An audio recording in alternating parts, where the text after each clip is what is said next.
too dark, I will find all your cousins. I'll tell them you love them, and I'll do what's right.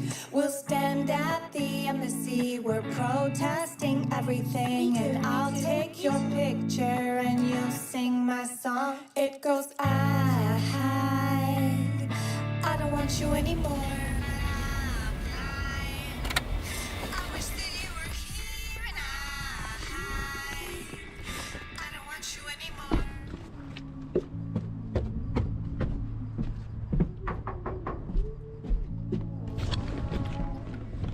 Thank you. I wish that you were here.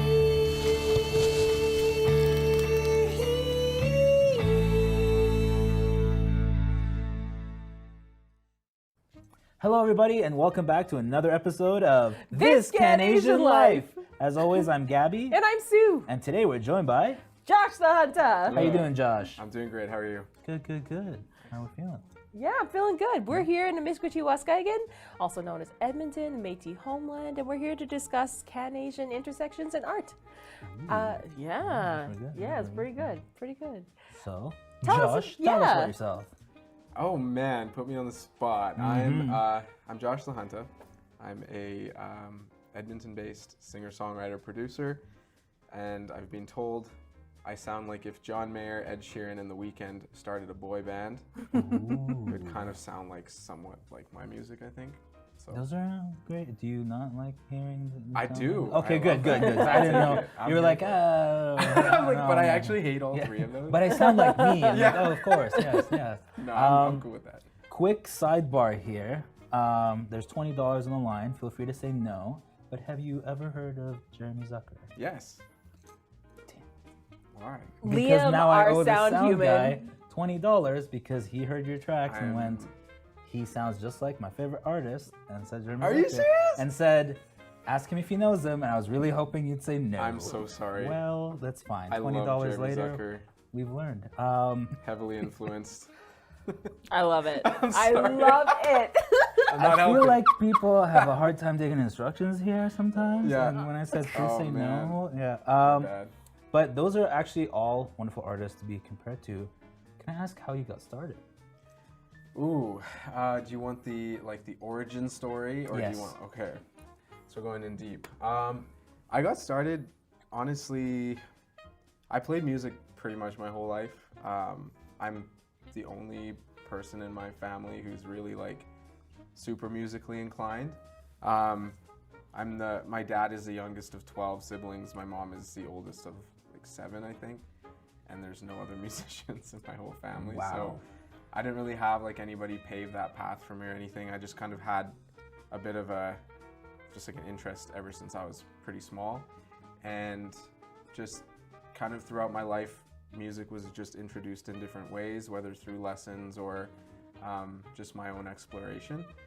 And it wasn't until university, or I guess end of high school, beginning of university, where I thought, you know, like this would actually be really cool to do as a career. But at that point, I had no idea what that would look like or how to even go about making that a thing.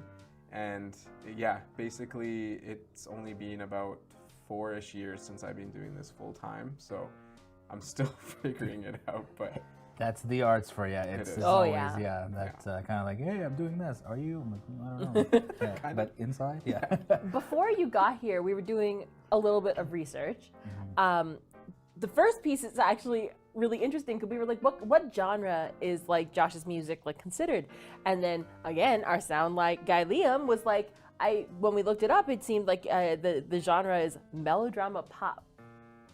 yeah, I love that. yeah, I love that that. sounds There's- great. Isn't that cool? Yeah. Good job, sound guy Liam. You're 2 for 2. Well you. done. 2 for 2. Congratulations. We put a bet on that one too. No, I didn't. I stopped after the first 20. I'm like, I think he's cheating and might know some things that I don't know. Yeah, but we're actually best friends. This whole time you're texting him, he's like, just say yes. Yeah, go ahead. But speaking of research that we've done, we do quite a bit here. This I freaks think. me out. Oh, yes.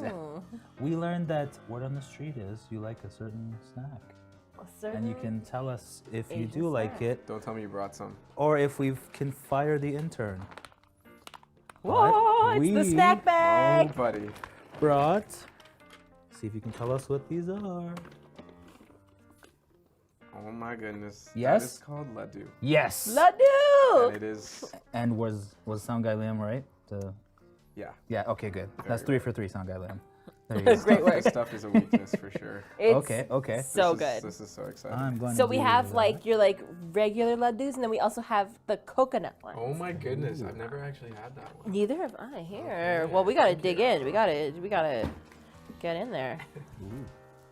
Get in there, Gabby. Please guess. Yes. Are you sure? Yes, please. Thank you. Ooh.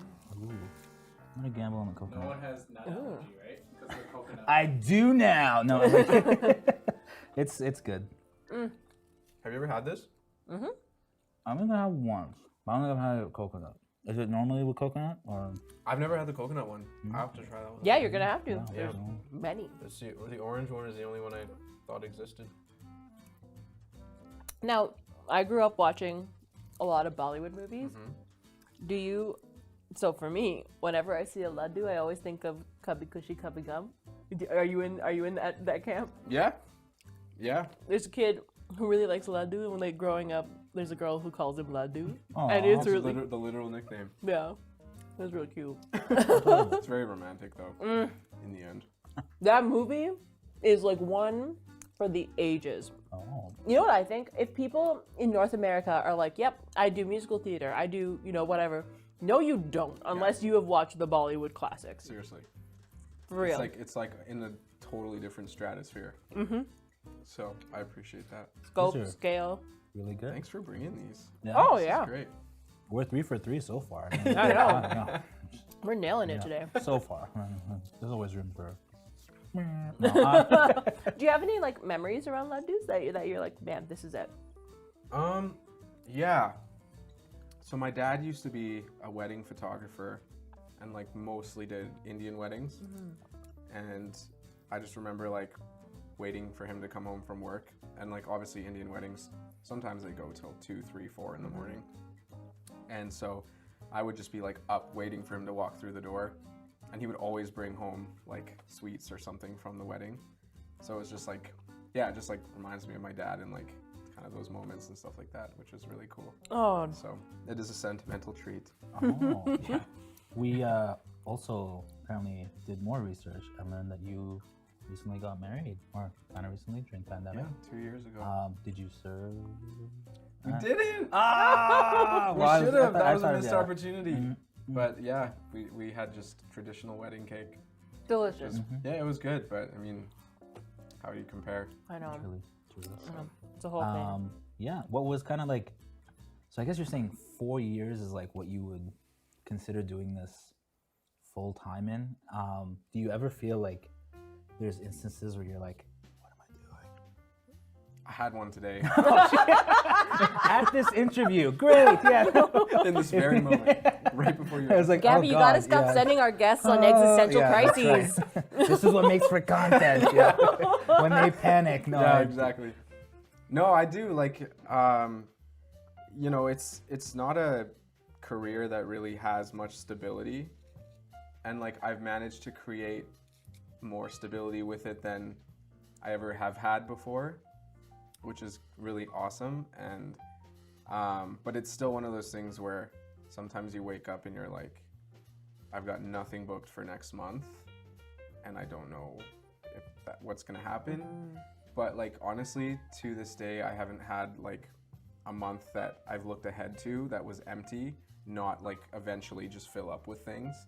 So I'm like kind of just riding this wave right now where I'm like, I'm just gonna wait it out and I'm not gonna panic. And I do panic still, but there have been times like where I'm like, do I need to go get another job? Yeah.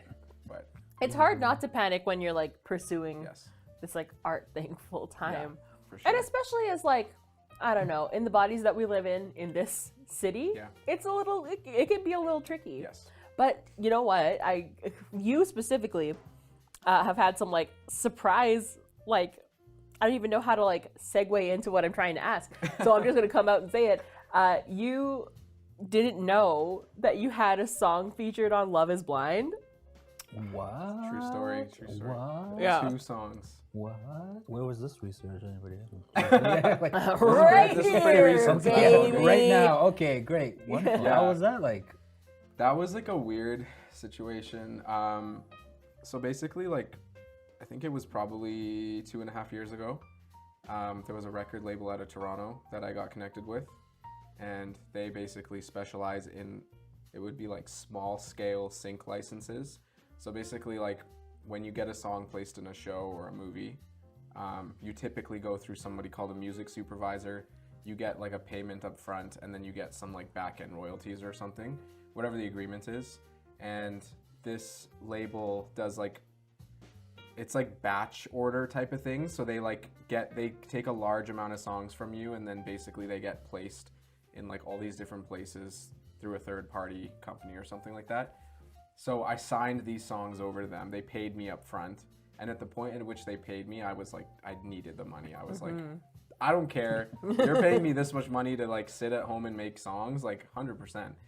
And 2 years later, here we are. I've got all these friends of mine sending me like texts. Is your song in Love Is Blind? And I'm like, no. What are you talking I said about? no Yeah. to so many people. And then because I didn't have Netflix at the time, so I couldn't just like go, and I didn't know where to like, find it or whatever. And I had one friend, and he's in my band, and he was like, "Yo, I think your song's in Love Is Blind." And I'm like, "No, it's not. I've had this conversation many times." And then he's like, "No, I swear it's you." And he sends me a video, and it's literally me. And it's a song that I did for this label a couple of years ago. And yeah, it was just like, and it's funny because then I made like a TikTok about it, and it went a little bit viral, and then like these news stations and stuff started reaching out to me, and it kind of just became this thing that I wasn't really prepared for it to become. So it's a bit of a interesting, funny story. And Did the video begin with you going, "I'm so sorry, I actually was"? Because this whole time they're like, "I swear to God," he even says his name, and they're like, "Nah, it's not me." It's someone yeah, else." literally. So for that kind of like licensing and everything, I know for film it works differently, where like once you have that kind of sold, you can't show any of that stuff until the agreed party goes, "Yeah, it's released, you're good to go." Were you able to still play that music, or was it kind of like they own it until they push it? Yeah, basically, I mean, they own it. They can really do whatever they want with it at this point.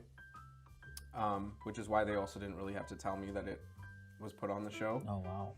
which is kind of lame. Yeah. Yeah. So, like, wouldn't it have helped to be Yeah. like, "Yeah, hey," but like It no. would be nice to know so that I could like, Promote it. Yeah, promote it, Yeah. and just like it'd be cool. And I did get to promote it still, but it was like after the fact that it'd been on there for how long? Like I don't know.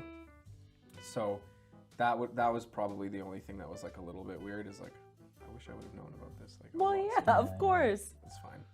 That's so cool. Yeah, it's very random. We know some things here. We know some Yeah. things. I have to ask, inspirationally, who do you draw inspiration from? And then leading to the follow-up question, who would you like to work with? Ooh. Who? And this is like your like dreamscape vision board. Yes. Like This is like Super Bowl halftime show is yours, like whatever you want. Like Okay, so who do I draw inspiration from?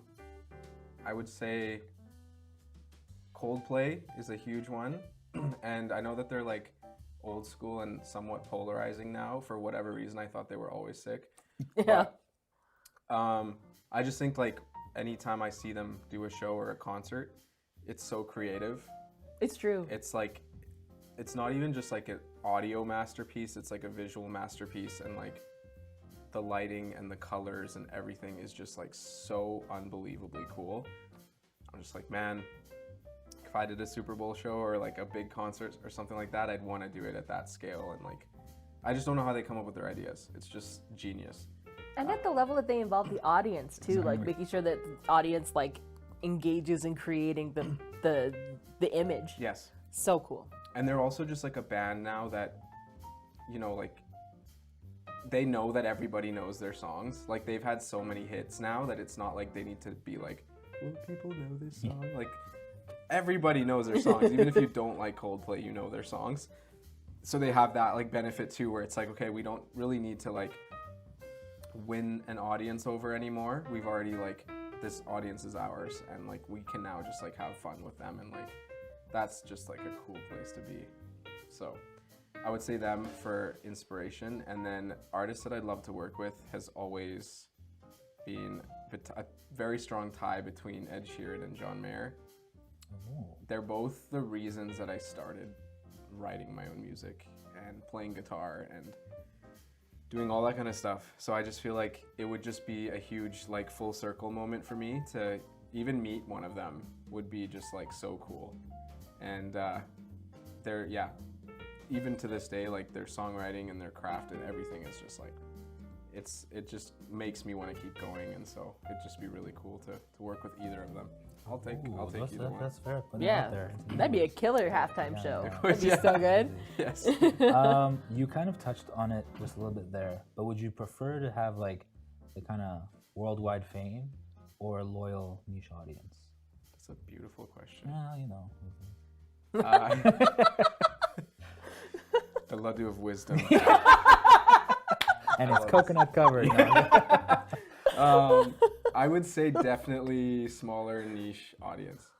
You know, very much like you can play, let's say like Winspear sized venues like anywhere, and like you could sell that out, but still like walk around in public and like most people don't know who you are. It's kind of a nice balance. Oh, nice. It's totally. the fame and the money sans the paparazzi. I like that. That's very Exactly. good. Good combo. The ladoo of wisdom. I'm gonna hang on to that forever.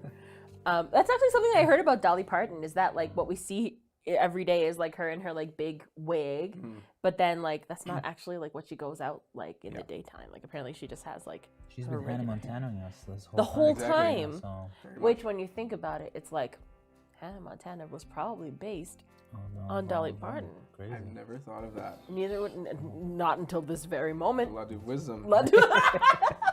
This Oh is my great God. research going on here. This is, I'm dead. That's amazing. Oh. Okay. Amazing. So yeah, tell us. So for the folks at home, Josh and I went to high school We together. did. So it's like really cool to It's like like a nice see. reunion. It is a nice reunion. It's so nice. was Sue always like this? Or? Yes. Oh, Yeah. Yeah, but see, Gabby's saying it as a bad thing, but I No, know I'm you're not. saying it as a Can- good what? thing. I literally, I just asked a He question. had this smirk on his face. I I feel know. like there See, was. even Josh knows Look, it. I feel like you guys are reading too much into this. I'm just kidding. I know you love me. But yeah, so when you like look at like the roadmap to like getting to this point from like all the way back then, like what do you think have been your biggest opportunities and your biggest hurdles like in between those, like in that time? Yeah, I mean, starting with hurdles, I think overcoming the parental disapproval. I At remember this. CanAsian Life. Yeah. Um, That CanAsian life, Yeah. indeed. that was brutal. Like I can't sugarcoat it. It was like, it's like you want to do this thing so badly, but you know that like it's just so like it's seen so negatively by your family, and obviously like you want to do right by them and like you want them to be proud of you and stuff like that. And so I was always like fighting this like internal like struggle of like I really want my parents to be proud of me, but I also like I hate this path that I'm currently on, which was like, you know, formal education to a formal job that I didn't want.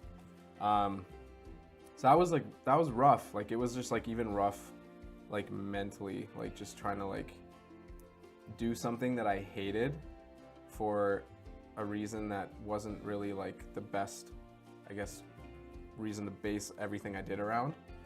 So that was tough, and that really like crippled me for a while, and was something that I eventually just had to sit my parents down and have an honest conversation, and they ended up being really cool with it. Now they're full support, so now we're like on the other side of that, which is great.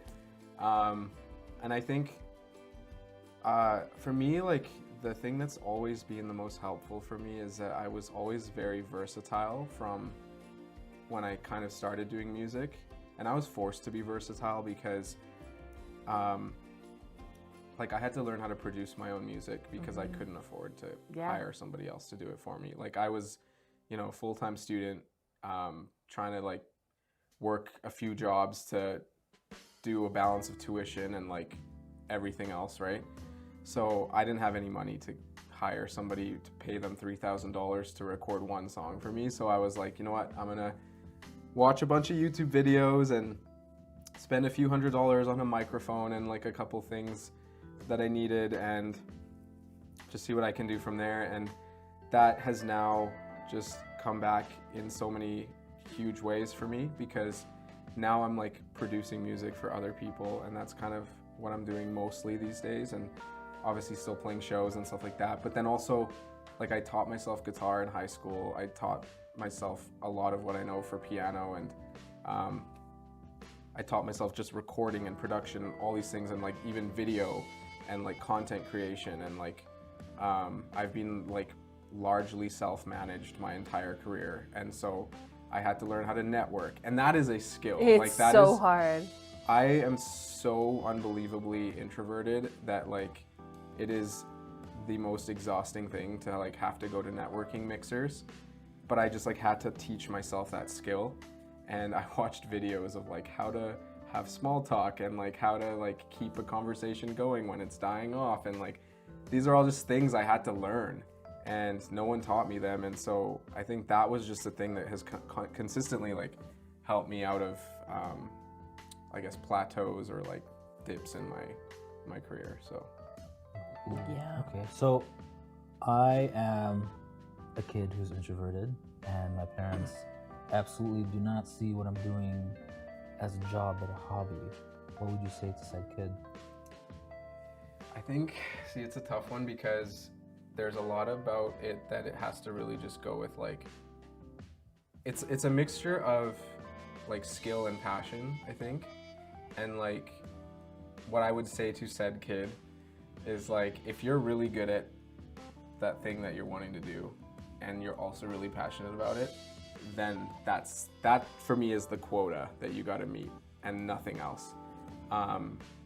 Sometimes it's tough because you'll have people who like are really passionate about something but the skill is lacking. So for me, it's like in those situations I would recommend staying where you're at but growing those skills to the point where it matches with the passion. Because if you take off too early, it could actually just, you know, put you 10 steps back. Totally. So I think building the skill so that it's like competitive with the passion, and then from there making that decision of like, okay, this is the plan I have. These are the things I need to do to get there.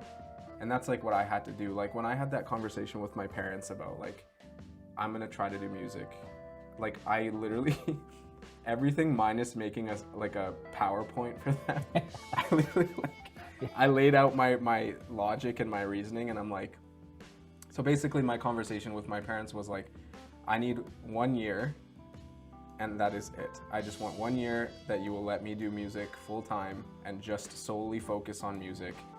And this is what I'm gonna do. And I had a plan. I'm like, months 1 to 3, I'm gonna do this. And then 3 to 4, and then et cetera, et cetera. Like I literally laid it out for them. And then I followed that, and I made sure that they knew that I was doing those things and keeping up with my schedule, just so that they knew that I wasn't like just wanting to like sit at home and play video games and like not do anything. Like I wanted them to know that I'm gonna put at least as much work as I did in school into doing this full time. And actually like going to school was great because I learned a level of work ethic that I would not have learned if I hadn't gone to university, because I'm not a naturally gifted student. I had to study really hard to get decent grades, and they weren't even like that great. So I really learned hard work in university. And so I'm like, that's what I said in my pitch to my parents. I'm like, you know that I work hard. Like you've seen like how much time I spent studying and like working at the same time. Like I'm gonna put more of that effort into this because this is what I love doing and this is what I want to do. So that's how I kind of got a bit of their trust. And so that's so impressive. That's so Thank you. impressive for you to like have taken the initiative to say like, this is what's going to happen and this is why it's gonna. Okay, so correct me if I'm remembering wrong, but there was a point where did you audition for Berkeley, or did you get into Berkeley? No, Was that a thing? I thought about going to Berkeley. it's so expensive. It's so expensive, yeah. I saw the tuition, and then I thought maybe I would try doing it online, and then it's like, there's nothing against online schooling, but like for something like music, It's so especially much at Berkeley, harder, yeah. like you wanna, part of the tuition is immersing yourself in that community. Yeah. Right? And I'm like, I'm gonna still pay a lot of money to just sit in my basement and like learn guitar or whatever by myself. It's like, I almost feel like there's no point then. No. And that's where I landed. I'm like, you know what, if I'm gonna ever go to music school or Berkeley or anything like that, like I wanna actually go there and be there and meet people and like gig with people, and like, that's like the reason people go. Oh, absolutely. So, Absolutely. Yeah, I thought about it, but I couldn't pull this Oh, off. They definitely don't make it easy ever. They're like, oh, you don't have millions of dollars? Too bad. yeah. You touched on a few things, and I wanted to kind of link back to them. What are 2 things that you feel were like absolute like pitfalls? Please don't do this. And then 2 things that you're like, please have it set out so you do this like as an artist. In case you weren't paying attention, underline. But what are 2 things that like you're like, please never do this? Like, skip that entirely. And then 2 things you're like, yes, these are 10 out of 10. Yeah. This would be in terms of like advice, right? Mm-hmm. Okay. I would say like one big one is a lot of artists start before they're ready, if that makes sense. I think there needs to be like an incubation period from when you decide you're going to be an artist to when you launch yourself as an artist. And what I see happening a lot is somebody will decide, I want to be a musician, and then like tomorrow they'll start like making this content that makes it seem like they're like a big legit artist, and you know, then their first song comes out that they like self-produced or whatever, and it's like, you know, you can point out right away where it could have been better, I guess, and then you just like it just doesn't really make sense, I guess. So I think like I didn't put out any music until I was like first year university was the first song I ever put out, and that was after years and years and years of like just playing music, writing songs. I felt like I had to get all the crappy songs out of me before I could write anything good, and I'm still doing that. Like I'm in a constant state of like refreshing, and yeah, I think just a lot of people start too soon, and they should actually spend more time like making sure that they're comfortable playing guitar and singing. Like that should be like a baseline, you know what I mean? Totally. Not that there's anything wrong with like singing to a track, but it just makes you so much more versatile if you can literally just like play your open chords and sing along with it. And I know so many artists who are like saying, I'm a legit musician, this is what I want to do full time, but they can't do that, and it's like, it makes it really tough. So I would say that would be a big one to try to avoid. And the other one is, and this might just be like a me thing, because I'm sure there's people that have gotten successful from doing this, but just like trying to be something you're not, essentially. I think people's BS radars are like At an all-time Getting like better or functionality. worse? I would say, actually, that's a good question. I feel like I want to say they're getting better. More because it feels like there's like these archetypes now that like people like to just fit it themselves into. So like the edgy person, or like the like super flamboyant person, or the super like, it seems like there's like these character types that people are like, oh, I'm the edgy person, so all my content's gonna be edgy, and that's where I'm gonna like niche myself into. And like that's great if you're legitimately edgy, like cool, like great, then own that and go for that. But I've seen a lot of people just like try to be that because they think that that's the only way that they're gonna get anywhere. And for me, like personally at least, like I've never found that I really fit into any of these like caricatures or whatever. And every time I've tried to, it's just like not gone well, and it's felt, I feel like icky almost. So for me now, I'm just kind of like, you know what? I'm just gonna like try to be the same person on stage and on social media that I am with my closest friends. And like, I'm gonna try to be the person that like my closest friends and my wife and who know me like very deeply are not gonna like look at me weird when I post a certain thing or like release a certain song, because they're like, what are you trying to be? You know what I mean? So I think avoiding that and like just trying to be like the person that you are, and then finding the things about you that are interesting, and I think people will just naturally gravitate towards you too. You heard it here first, That's folks. right. The Laddu of wisdom. Don't try to do polka music unless you love it. That's the Exactly. And we just had one. Yeah. One Laddu and oh. Really.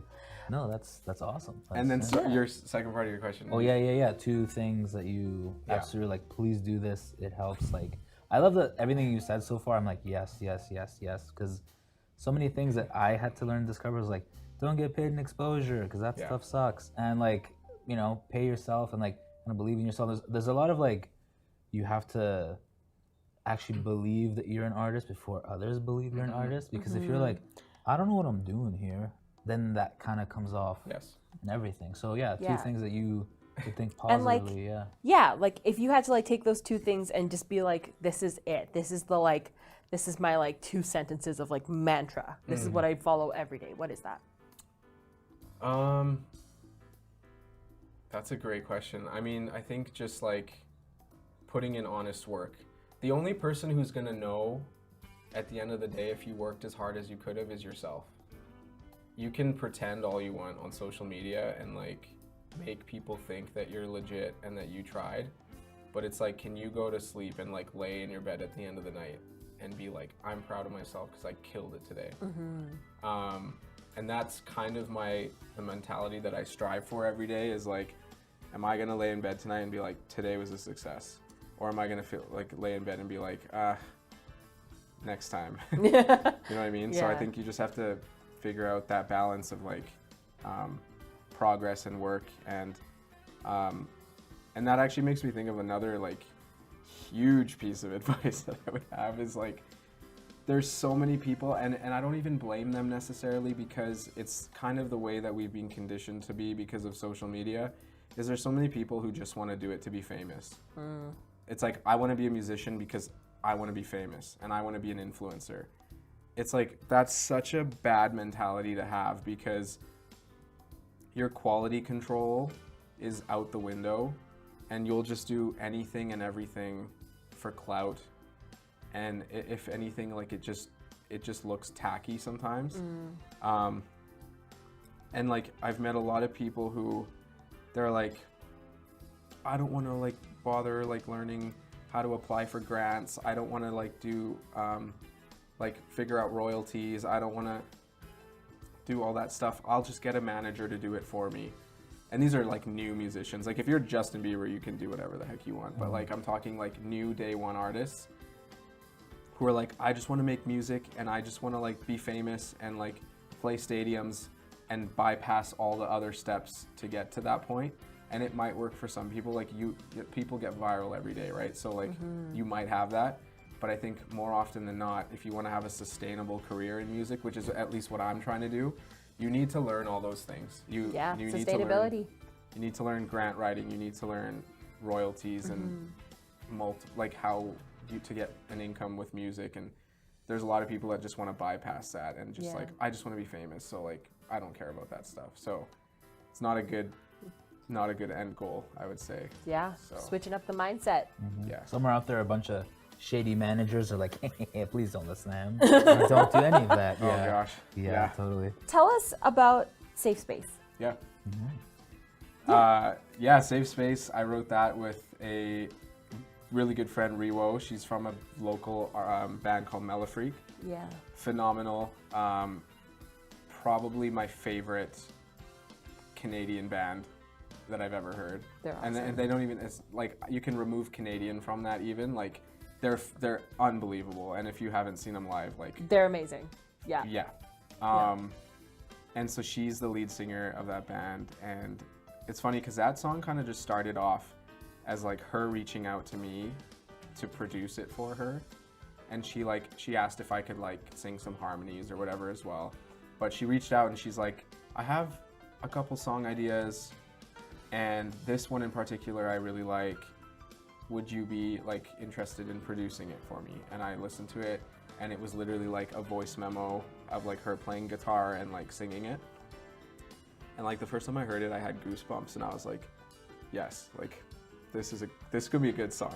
I just knew that.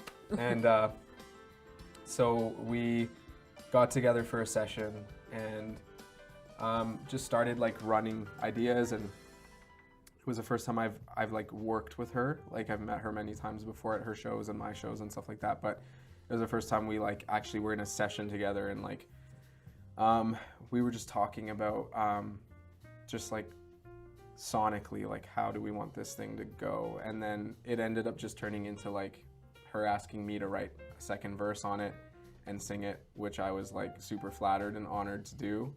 And so we wrote that second verse, put it out, and it's been doing really well. And yeah, it was just like, it was one of those songs where I felt almost like bad, because I'm like, this is your song, and I just like nudged my way onto it. But it's such a good song. Like every time I hear it, I'm just like, this is a good one. There's like certain songs where I'm just like, this is more special than the other ones. And I like, obviously I put my stamp of approval on every song I do, but there's some that's like just a little bit like, this has got that like secret sauce. So I'm like, that's definitely one. So I totally get that. Like I work in theater, and I've written a few musicals, and like whenever you like get to that point where you've written a good one, we in our little writer's room, we always call it the good song tingles. Okay. And it's like, and that's how you know, you get that little shiver down your spine. A special folder that you just like hide, like this is for Tingles. Oh, awesome. Yeah, it was one of those good song tingles for sure. Oh, So yeah. That's so exciting. thank you.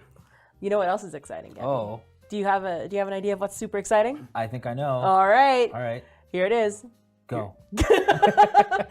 Josh, we have a question. Yeah. How CanAsian are you?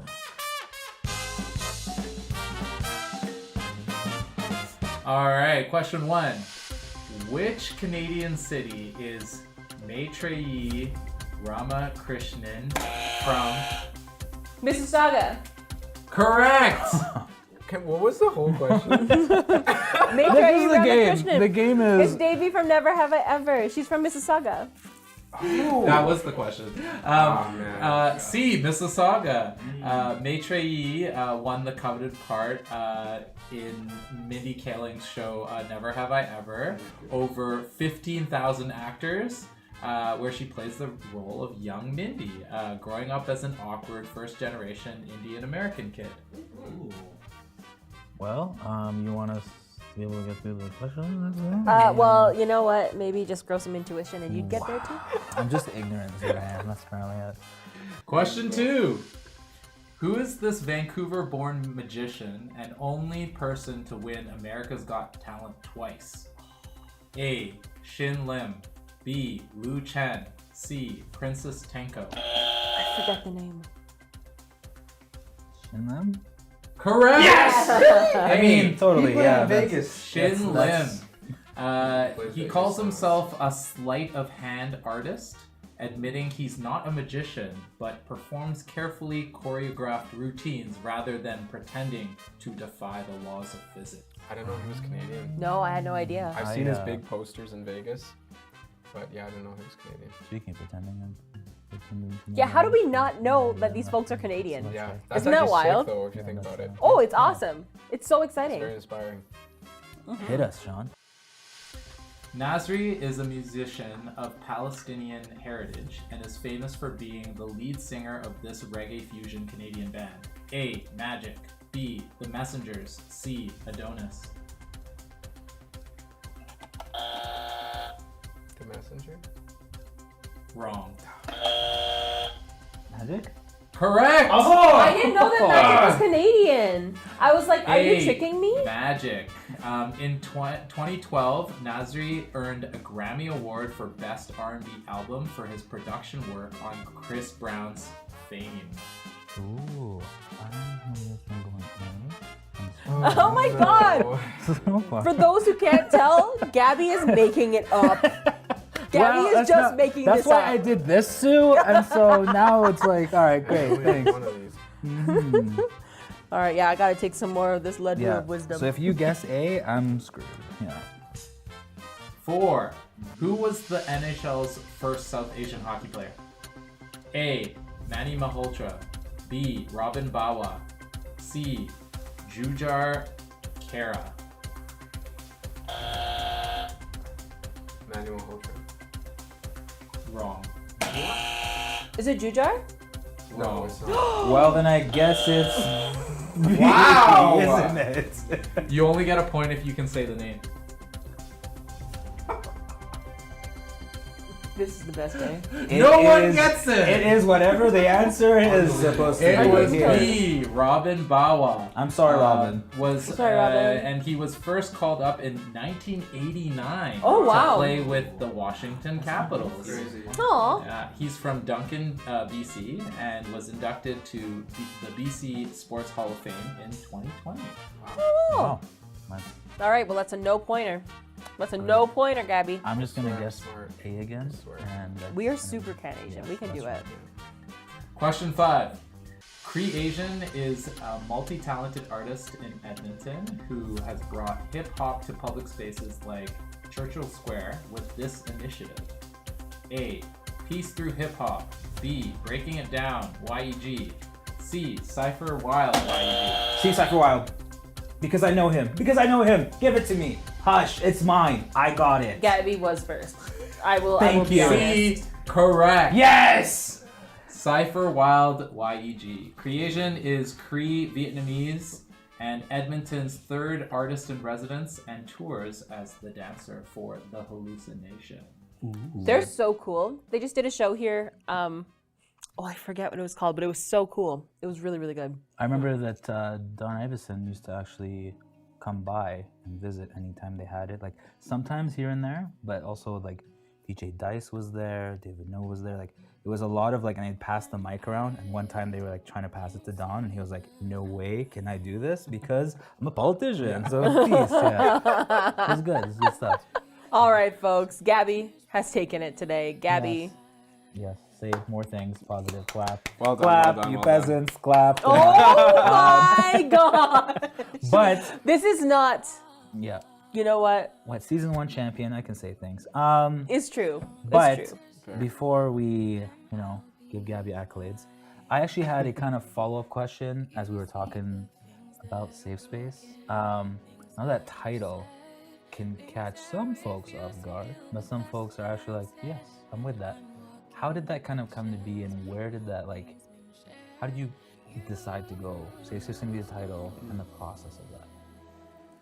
Yeah, I wish Riwa was here to answer this question with me, because technically she started that song, but I'll try to speak for both of us. Perfect.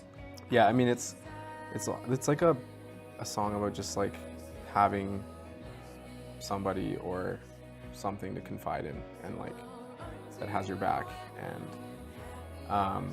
when like it feels like everything else in life is just failing you and like nothing's going right, like you have that place to come to. And like for me and Riwo, like we kind of connected on that like in like a faith way, like for us, like it's like very much like God is that for us, and like but then like even just like our parents, like we both have good relationships with our parents, and like our best friends and partners and whatever, like you can find that in so many different places, I think. And like just it's just like such a comfort when you like, it's this feeling of like you're like away from home for a long time and you just like miss that like sense of like togetherness and whatever, and just coming back to that and feeling like it's like putting all the pieces back together kind of thing. So that's kind of just like where that came from. Was that the title that you had originally kind of like been approached to do, or did that title come together after you kind of collaborated? Yeah, so when she sent me the voice memo, it was like safespaceidea.mp3 or something like that. So it was kind of always there. And then like the way that we landed on that chorus, like it was just the most obvious title. It was like the lyric that you just sing like most often. So we're like, you know what, let's just call it that. So we Yeah, just well, stuck and the with it. theme resonates too, just through the entire, For sure. the entire song. Yeah. Oh my gosh. This is amazing. Thank you. I'm so glad you are here. I am too. This is great. Now, Josh, let me just paint you a little picture here. So, we're at a party, and we're celebrating all of Gabby's accolades. Sounds like a great party. Yeah. What's the song that you're gonna play? This party sucks. That's what I'm saying. That's what I'm saying. Do you want to hit us with a little bit of "This Party Sucks"? Why not? Just for you, Just Gabby. for you, Gabby. It's from both of us. You ruined this party. Yeah, that's great. It's a party for me though. Oh. Hopefully you can pick this up. Oh yeah. I'll do a chorus for you guys. Let's do it. Girl, this party sucks, so let's not think too much, yeah. Say the word, I'm gonna follow, baby, tell me that you wanna, I'll be your after party. Got me drunk, sipping on your love, yeah. Say the word, I'm gonna follow, baby, tell me that you wanna, I'll be your after party, yeah. Yeah. It's all for you, Gabby. Just for you. Wow, thank you. Thank you so much for that. I've never course. had someone play for me and be both like impressed and offended at the same time. But it happened today, so love that. Josh, since I'm a nice person, can you please tell us where to find you online? Right and there. What you got coming up? Yeah, so you can find all my music, socials, everything under Josh Sahunta, Sahunta. I'm on Instagram, Spotify, Apple Music, YouTube, Bandcamp, SoundCloud, everything. It's just under that name. I think I'm the only Josh Sahunta in the world, so actually it shouldn't think be you hard. are. Ooh, So- That's pretty exciting. I've done the research, and I don't think there's another one. So easy to I find dig it, I dig it. That's good. if you can spell the last name. It's pretty phonetic. I think we can do it. I think so too, but everyone calls me Sahunta, so I'm like, the amount of times I've been introduced on stage like that, I'm just like, it's literally like phonetically spelled out for you. I just don't get it. Like, Where do you when I'm get? famous? You're fired. Yeah, exactly. Yeah. Like, where do you get hoont from? Like, Where do you get the hoont? it's like I'm not. It's like, are we going hoonting today or like? Oh my No gosh. question, no comment. Josh, thank you so much for being here today. Thanks for having me. This is great. This was so great. Yes, and friends, as always, thank you for joining us today. I'm Gabby, I'm Sue. and this has been This CanAsian Life!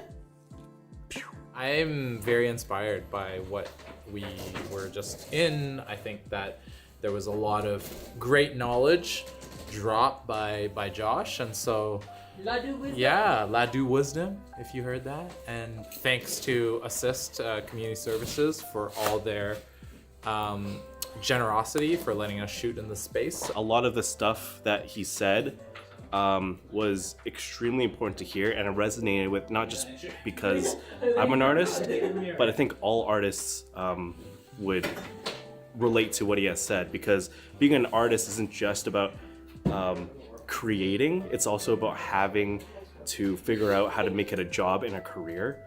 And so when he was talking about needing to figure out how to like network and how that was just the worst thing sometimes, I totally agree with that, because that's one of the worst things for me to try to do. That's why I get Gabby to do it all the time. I'm like so excited about like where he's going and all the cool things he's doing, and he's setting such a cool example for kids from our hood. It's like really exciting. I enjoyed learning a whole lot about like the struggles that he kind of underwent, how his parents kind of didn't understand what he was going into, and then slowly he began to like try to teach them. It's very sweet that he like gave them a schedule to break down what he's trying to do, so they would believe in him and follow through. And glad to hear that now they love what he's doing. He's doing so well. That was a really exciting interview. It might have been the one I resonated with the most, being an audio engineer is my background, but it was super awesome to see you can make it out of Edmonton. And I come from a very similar background where my parents were a little bit on the fence with me going into sound, but now that I'm getting more work, you know, you're showing them that you're passionate, but you also have some skill set behind it. Like what he said a lot resonated with me, so it's super nice to know that you can make it and there's awesome people in this community and you don't have to, you know, move to Vancouver or Toronto and stuff. So really well-rounded episode. I think he's gonna go really far in his career.